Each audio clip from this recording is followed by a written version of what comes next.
তোমার সেই প্রেম কাহিনী নেই।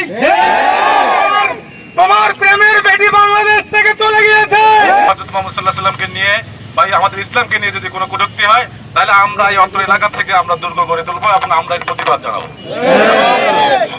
যেহেতু আগামীতে যেহেতু একটা হিন্দুদের সম্প্রদায়ের একটা বড় উৎসব, আমরা চাবো না কোনো ধরনের বিশৃঙ্খলা। আমরা চাই সকলেই যেন শান্তিপ্রিয়ভাবে এলাকায় বসবাস করে।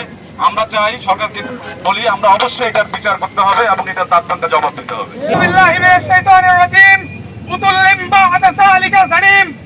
প্রিয় সম্মানিত বিক্ষুব্ধ জনতা, আপনারা জানেন ভারত সরকার সহ তাদের বিজেপি এবং ভারতের কিছু কুলাঙ্গার আল্লাহর রাসূলের চরিত্র নিয়ে কটূক্তি করেছে। আমি বিক্ষুব্ধ জনতা, আল্লাহ রাব্বুল আলামিন বলেছেন উতুল্লিম বা'দা যালিকা যানিম, যারা আমার নবীর চরিত্র নিয়ে কথা বলে তারা নিশ্চয় কুলাঙ্গার। আমি বিক্ষুব্ধ জনতা, আমরা বাংলাদেশের এই রংপুর থেকে জানিয়ে দিতে চাই, ভারত তুমি শুনে রাখো, বাংলাদেশে এখন আর তোমার সেই প্রেম কাহিনী নেই। তোমার প্রেমের বেটি বাংলাদেশ থেকে চলে গিয়েছে। বাংলাদেশের মুসলমানের দেহে এক বিন্দু রক্ত থাকা পর্যন্ত তোমার এই কটূক্তি মেনে নেওয়া হবে না।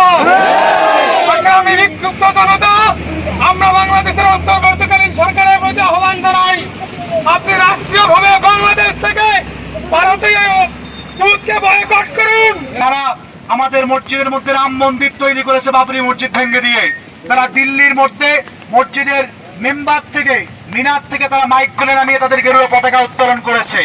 গুজরাটের মধ্যে মুসলমানদের রক্তে তারা রাজপথ রঞ্জিত করেছে।